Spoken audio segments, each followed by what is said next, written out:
In a shifting real estate market, the agent that can communicate exactly what's going on best wins. Today, what I want to do is I want to talk to you about what to look for in the numbers in the market and how to communicate that to your clients that brings trust.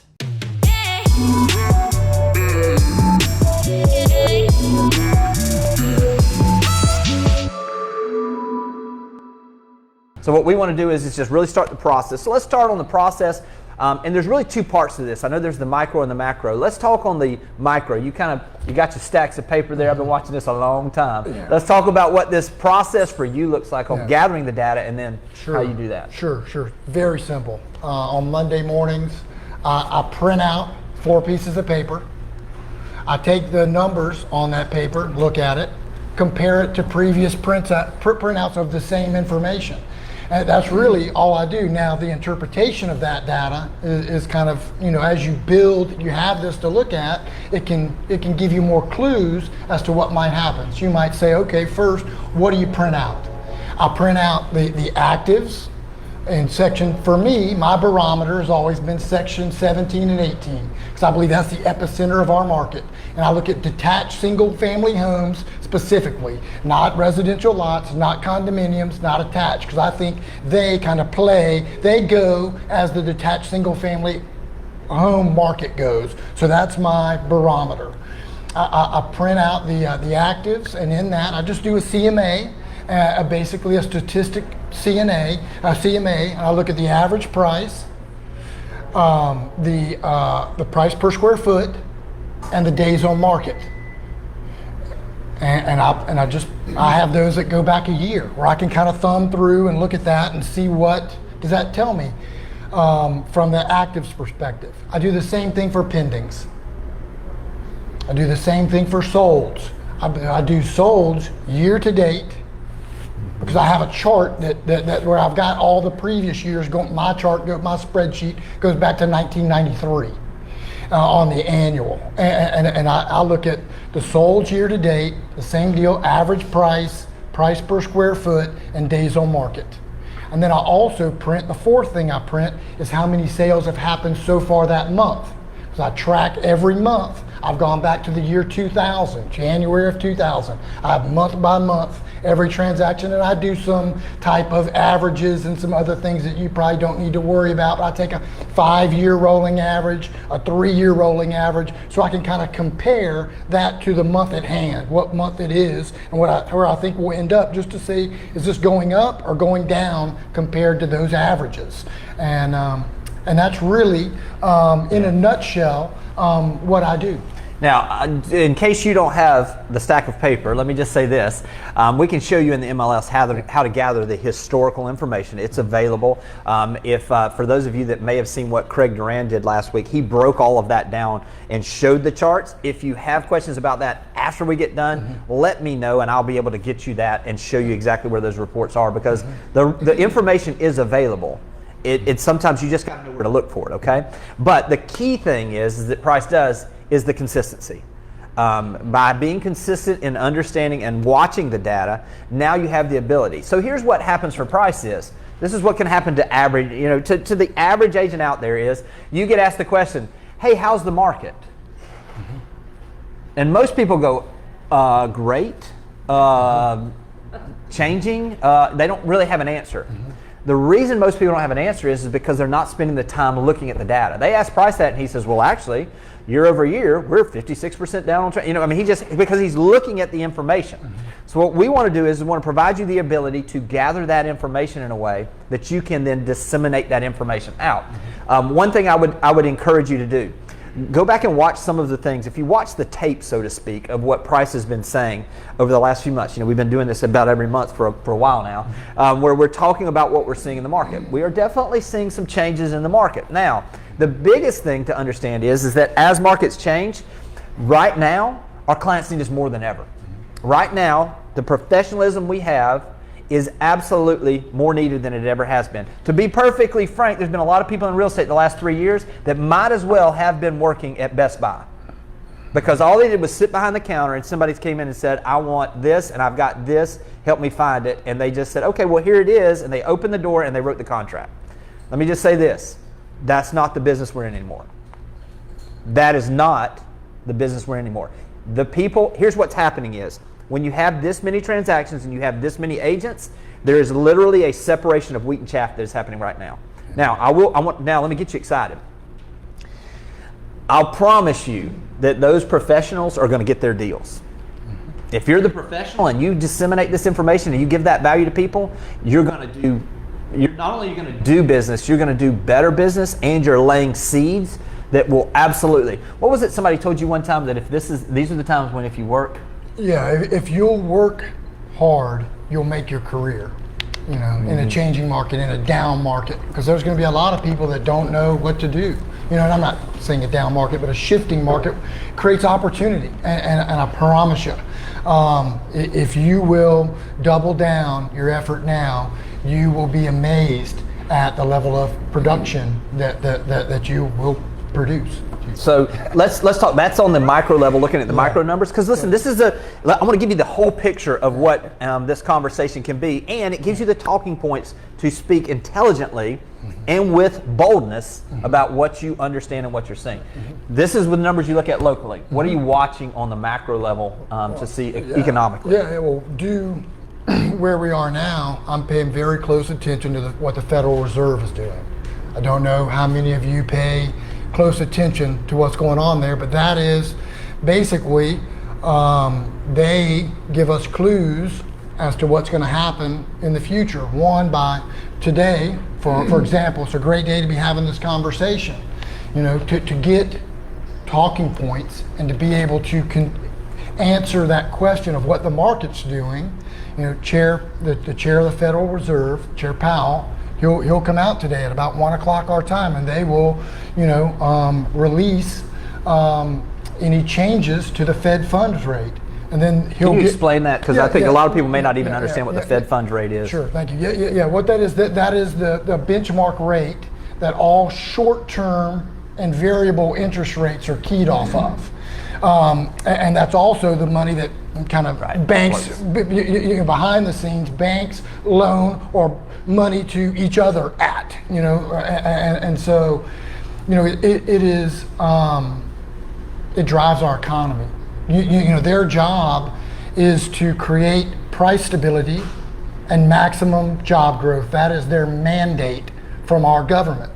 So they intervene in monetary policy to achieve those two ends, and they try to do them simultaneously, which is extremely difficult, and they only have very few tools in their arsenal, their toolbox that they can use. And just to take that a little deeper, where we've been in a period of extremely low and historically low interest Fed fund rates, which that is not directly correlated to mortgage interest rates, but due the low level of that, it is somewhat correlated. The better correlation is the 10-year Treasury. Right. But right now it's almost pegged, very closely pegged, the Fed funds rate to mortgage rates. But so they'll come out today and they'll raise rates, a half a point, 3/4 a point, maybe a point, and you can see there'll be percentages that professional traders believe that they're going to raise these rates, and these rates affect us. They'll can I go there talking about what they affect? Yes, please do. Yep. What will happen is there are stock traders, huge hedge funds to individual, knuckleheads like me that are watching the market. And we, not me, but they will trade based on what they believe the Fed's going to do. And then the Fed, the Fed will make their change and the market will adjust, because the stock market is looking out. A stock price reflects what people believe that stock will be worth in 12 to 24 months. So the Fed will come out today with a chart, and they'll show what they believe based on the conditions, the information they have today, what they're going to do with the Fed funds rate for the next 24 months. It's called a dot chart, a dot graph, and they'll show a consensus view. Traders they'll all adjust, and what will happen there? That's the first part that happens. The stocks and bonds adjust, do what the Fed does. Now, how does that apply to us? Well, we've got a lot of people that buy our real estate that are heavily invested in the stock market, heavily invested in the bond market, and that determines a lot of their liquidity and their perspective or sentiment or confidence that they believe of what's going to happen in the future. So it's very important that we are aware of what's happening there. We don't have to be an expert, they're probably experts, but just conversationally so that you are informed with what's happening there, because what happens, the stocks and bonds adjust, and then historically there's a 9 to 12 month lag between what the Fed does and how it begins to manifest or resonate itself in our economy. So locally, that's when we'll begin to see that. So the first Fed funds rate was January, bump was January.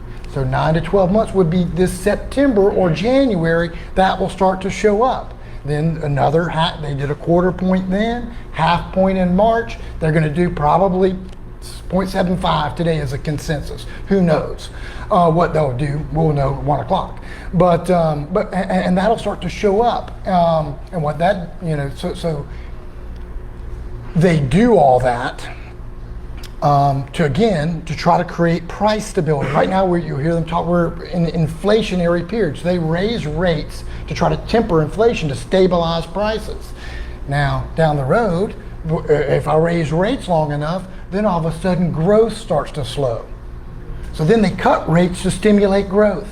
So it's this interesting balancing act that they try to accommodate. And what they're trying to do now, they call it a soft landing, to take inflationary times and bring it down to where it's stable. And that's what they're trying to do right now.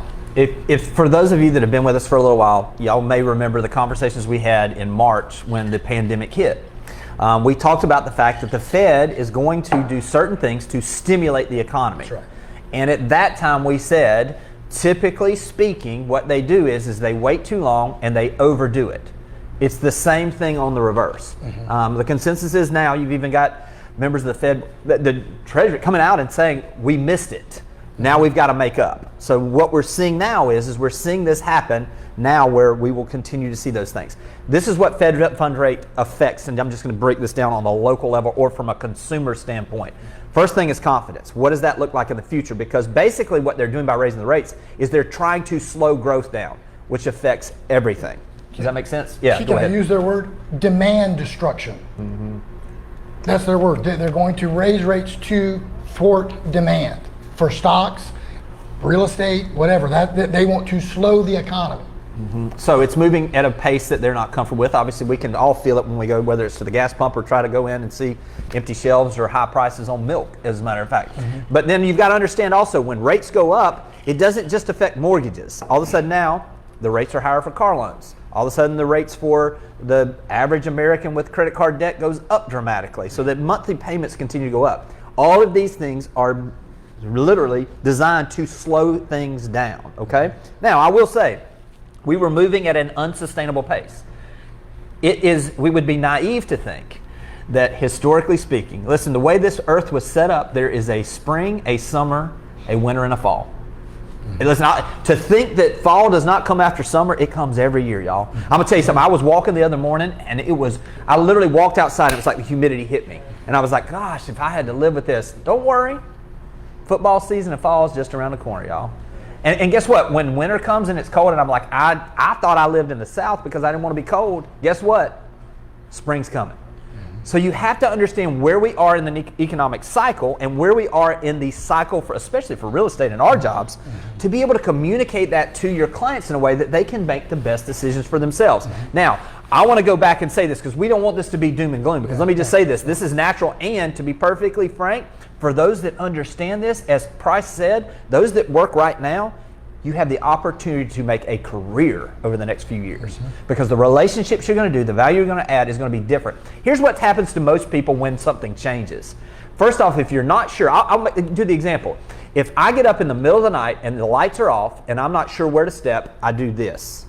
Super slow. If the lights are up, y'all know how the pace I move at. I'm moving. You know what I mean? Because I can see what's coming. I understand what's going on. I understand there's a problem here. I'm going to avoid that. But in the dark, I can't really see it. So here's what the average person does when a change happens and they don't study and they don't have this information, is they freeze. They don't talk to their clients. They don't communicate with people. And we know ultimately our job is to have that communication. If you go back, when we were talking during the pandemic, the thing that we said is check on your people. Listen, it wasn't that we were just going to call and say, oh, this is horrible. We want to check on the people and see what's going on with them. Right now, have the information, but call and just check on people and say, hey, listen, you still loving the place? Hey, are you guys still coming down this summer for vacation? Hey, are you guys still planning to buy? Because what we want to do now is we understand the information. We're going to continue to give you that. We're going to talk a little more about that in just a minute. But now I want to talk about how to communicate that, okay? Mm-hmm. So let's go this way. I love doing this with you because I know that these are questions you answer every day. Let's say that you've got a buyer, because listen, a lot of us have buyers that have been literally waiting on the opportunity to have more inventory. Mm-hmm. You know what I mean? It's one of those where, gosh, are we really going to complain about what we prayed for? Come on, y'all. You know what I mean? So let's talk about this. If we've got a buyer that comes in and says, well, wait a minute, things seem to be changing. Should I buy now?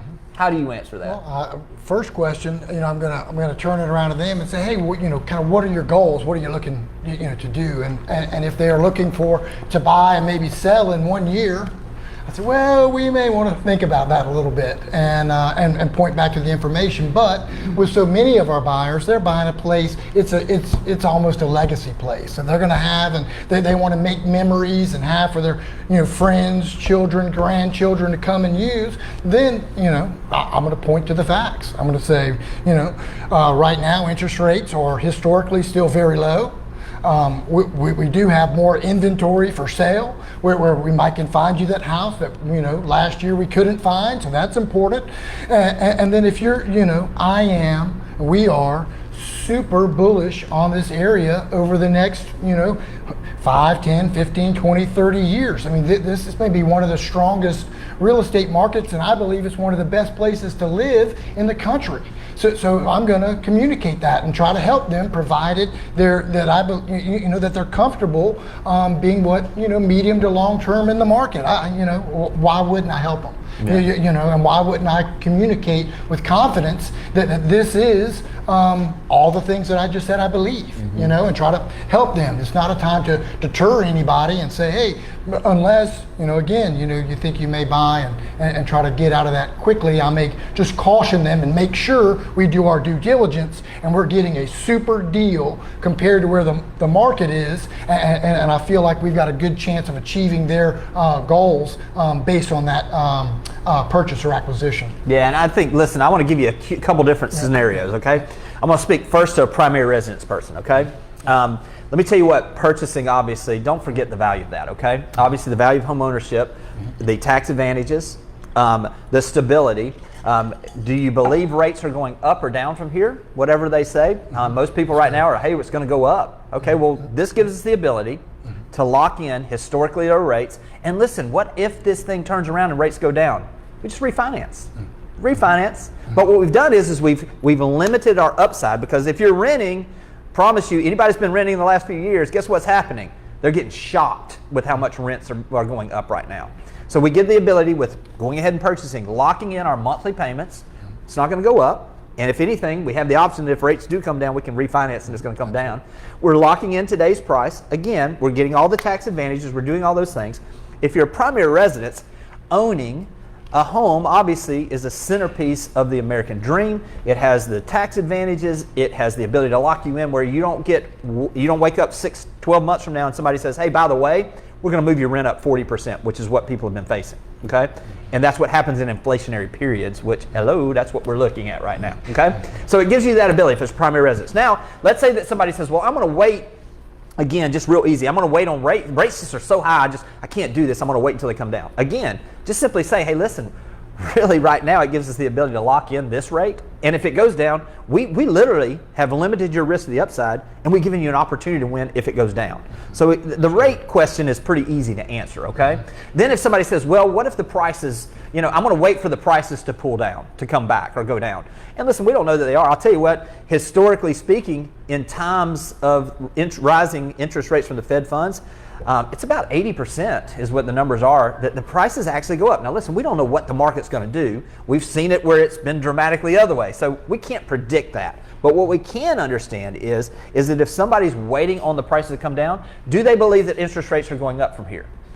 And that's where I would come in and I would take and I would say, okay, how much do you think? Do you think they're going to go up another percent over the next year? Okay, so let's just look at this. If you bought a place for, and I'm just going to make round numbers, $1 million, you put 20% down, you got an $800,000 mortgage at today's rates. Here's what your mortgage payment is. Let's say that we see a 10% pullback in prices, which I don't anticipate. But if we did, in the short run over the next year, if we did see that, let's say that we saw that, and we're now at $900,000. Now we're going to put 20% down, and we're going to be at $720,000. And now let's put the rate 1% higher that you believe it's going to be. What is the difference in your monthly payment? It's going to be pretty doggone close to the same. Or, if anything, if rates go up and prices go up, now you've got double whammy. So from that standpoint, just educating people on getting exactly what it is and what they're looking at. And if somebody says, well, I'm just, I will say, what is the true goal? Because most of the people, I mean, listen, somebody that comes to you, and we got a lot of them right now, they're like, I'm repositioning. I've got 1031 money. Do you know what the tax consequences is if they don't place that money? I promise you, if we're talking about 20%, I'm just using that as the market would have to pull back 20% for them to be square instead of paying those taxes. Does that make sense? So understand what it is and what those goals are. Ultimately, our job is to give the information based on what is it that their goals are. Because that way we can speak to what's truly important to them. If we're coming in, we're talking about the Fed funds rate to somebody that's trying to buy a house, they don't really care in a lot of cases. An investor may care. What is it that we can do to educate folks in that way? So that's the buyer side. Does this make sense, everybody? I mean, in reality, and there may be those cases where, listen, be a professional. If somebody came into me right now and said, hey, these things are continuing to go up, these prices, I mean, we still got record demand, which we do. We still have prices continuing up, which we do. As you'll hear that at the end. From that standpoint, I think I'm going to buy this place and then I'm going to reposition in a year. That's something that literally, the thing that I've said is we're probably at a place as a buyer where we're getting to a place where the market is leveling off as far as the amount of risk for downside versus the potential for upside. Does that make sense? We're seeing that leveling off. So that's from the buyer side. Let's talk to the seller. Let's talk to the person that is considering selling and calls. It's a homeowner and says, well, gosh, with everything changed, did I miss it, or should I sell now or should I wait? What would you say? Sell now. Sell into strength. I mean, again, it's down to their goals. What are they trying to accomplish and understanding that. But somebody that thinks they may have missed it, I mean, there's still plenty of demand. I mean, if you look at last month's closed sales, it's 20 days on market. Yeah. So demand is through the roof. There's not a better time to be a seller. We've always said sell into strength. So I mean, I couldn't sell into strength. Sell into the strength, and as a seller, hey, think of it this way: if I'm educating people, if we're looking at the average days on market in February being less than a month, now pushing up on 3 months, and now, historically speaking, a level market where it is even as far as buyers and sellers having, I guess, the upper hand, I guess you could say. Yeah. 6 months is typically the time frame that an average house should be on the market where it's level, okay? We come through this, and sometimes you forget historically how strong this market has been and still continues to be. So understanding that and saying, listen, if you're a seller, we're still roughly 3 months on average, the days on market. We're still have the advantage on the seller side right now if it's priced correctly. Now, this is what I want to go to. Now is the time for you to be educating your sellers on these items if they're considering selling, to make sure that they do take advantage of that strength. Because the strength is there if it's priced properly. How many of y'all realize we've still got places going on the market receiving multiple offers selling for above list price? We still have it. Every single day we see it, okay? Those are the properties that are priced correctly. Here's what we got lazy with is that we would just basically, people would say, well, I want to get 10% more than what that last sale was. And we'd say, okay, and we would list it, and here's why we were talking from that standpoint is that this is what was happening. The market was moving there. There was so limited amount of limited inventory that in a lot of cases, buyers were making decisions that didn't make a lot of sense. Let's be real. No inspections, no contingencies, sight unseen, and we're just going to fly in here and hope, but we just got to get a part of it. Doesn't make sense. Now where we are from a seller's perspective is we're at a place where people are going to be a little more diligent. They've got a lot more opportunities and a lot more to choose from. So as a seller, and then I'm going to turn this over to you, from a seller's perspective, you've got more competition than you had this time February. And now you've got pricing, and we've got a more educated group of buyers than we've ever had in this market. The information is readily available. So from that standpoint, pricing, how are you talking to sellers on that? Well, I mean, as you just alluded to, it's the market is going to become more and more sensitive to price. We can no longer, as Jimmy's talking about, if the trend continues here in a few months, we'll be to that 6-month period, and where things are more balanced, and pricing will be more important than ever. And that thought of pricing it up will become more and more of a challenge to get interest there as inventory goes up and there are more choices available. So we've got to price it to the market.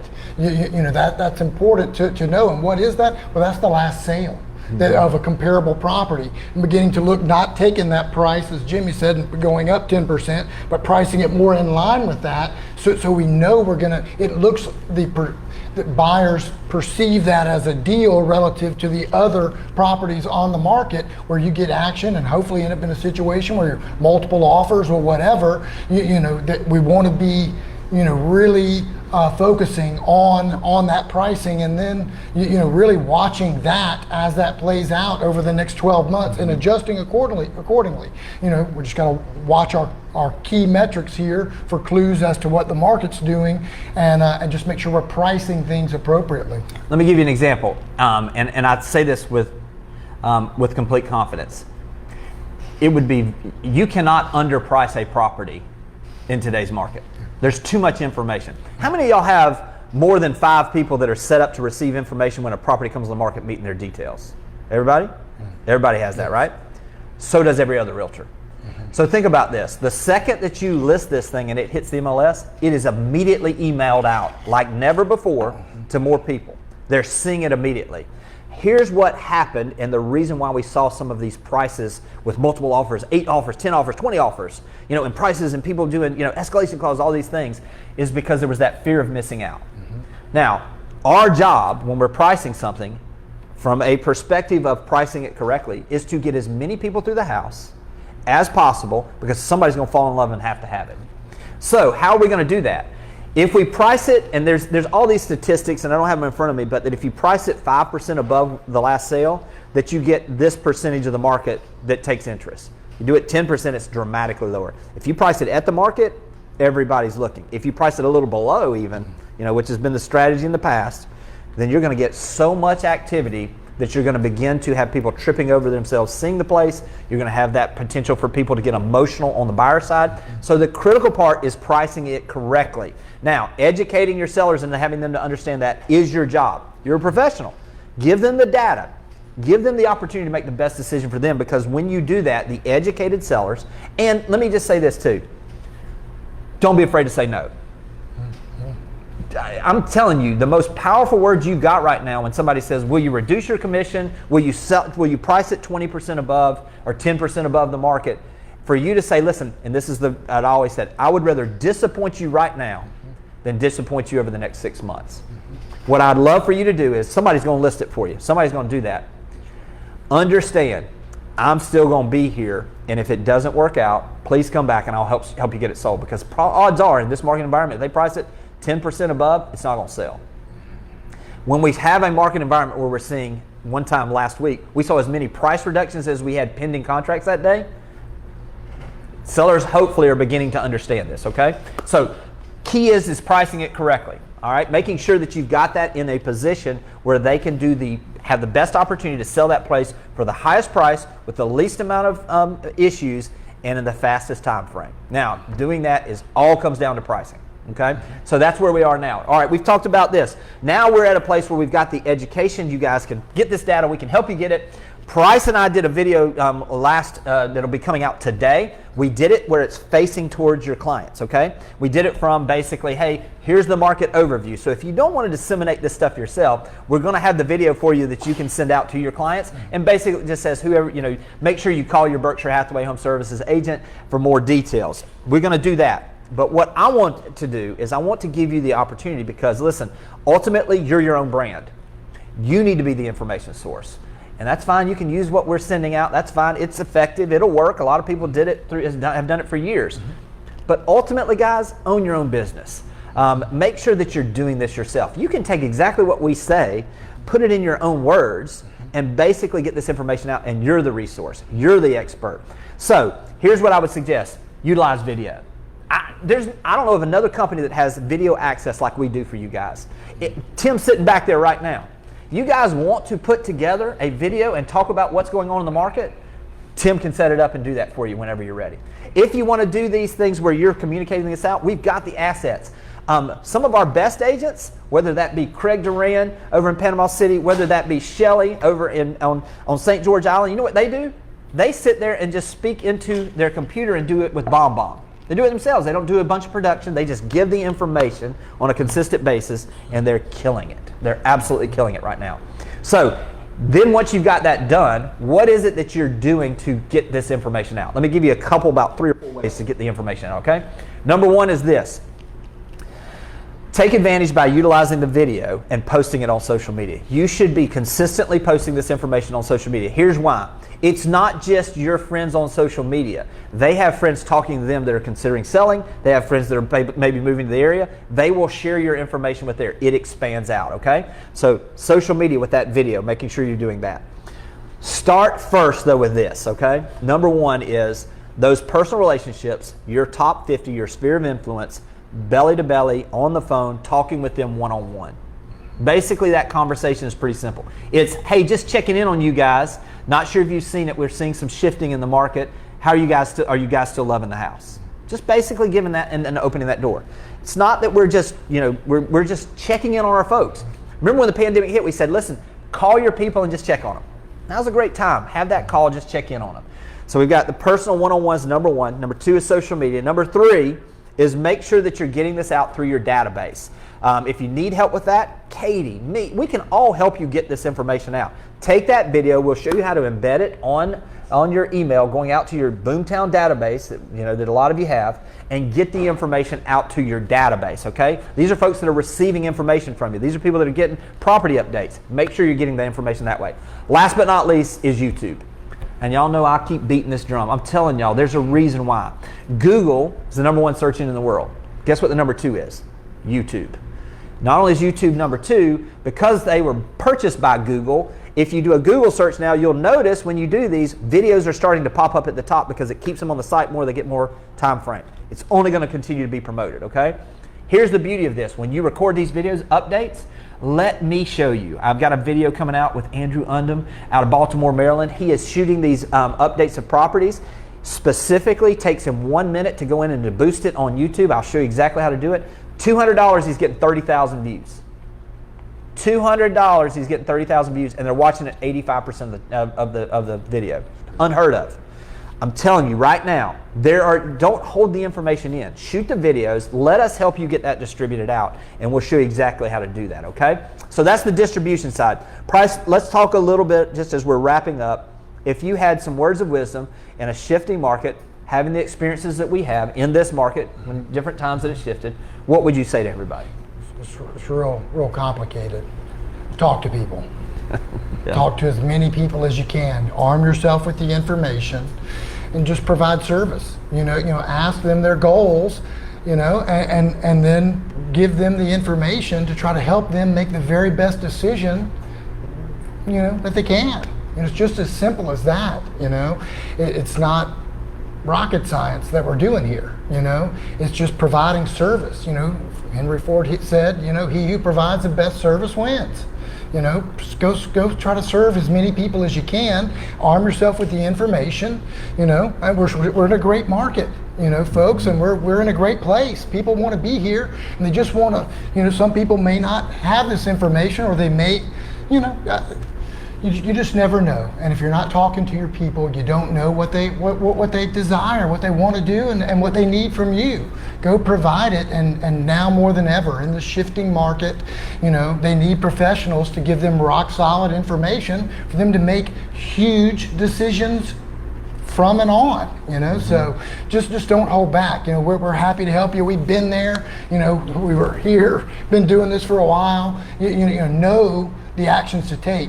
I know, he knows, and he's get in front of people. right now, because you know this information is powerful. It will help people make decisions and help you grow your business.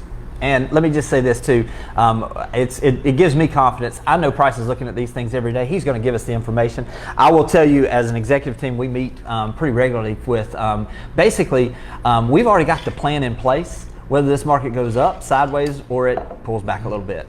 We've been doing this for a little while, and just know that we're going to continue to give you guys the best information possible for you to be the best realtor possible. And in reality, get excited. Get excited.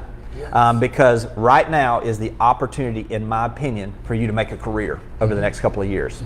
The value you bring over the next couple of years is going to be magnified over the next decade. People won't forget it. JD was here last night, which was odd. And JD and I were talking last night, and he just popped in, and he said, "You know what? I got a call today," and he said somebody had said, "Hey, you know what? I remember when the pandemic hit, when you guys sat down and talked about what was going on in the market, and pretty amazing to see what's happened." Let me say this, who's going to say that about y'all?